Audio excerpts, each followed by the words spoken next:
Runner up হয়েছিলাম। খুব হাড্ডাহাড্ডি লড়াই হয়েছিল। প্রথম সেট ছিল 23-25, এটা আমরা হেরেছিলাম, এবং দ্বিতীয় ম্যাচটা আমাদের ছিল 24-26 এবং পরেটা 20-25।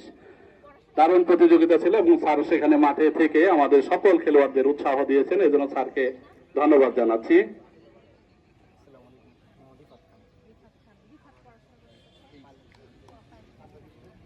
নাম বলবা, কোন স্কুলে পড়া, কোন ক্লাসে পড়া, এটা বলবা।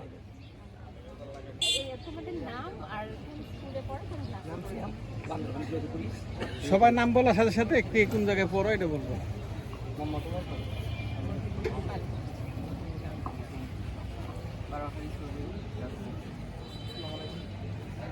পরিচিতি পর্বের পরে আমাদের পরিচিতি পর্বটা শেষ হয়ে গেলে আমাদের শুরু হবে ফুটবল প্রতিযোগিতা। প্রথমে একটি ম্যাচ হবে, এরপরে আরেকটি ম্যাচ হবে, এবং বিকেলে 3টায় হবে আমাদের ফাইনাল ম্যাচ। দুটি হারবে নকআউট খেলা, যারা জিতবে তারা থাকবে লাঞ্চের পরে 3টায়। সেখানে আমাদের প্রধান অতিথি মহোদয় উপস্থিত থাকবেন, ইউনূস স্যার থাকবেন।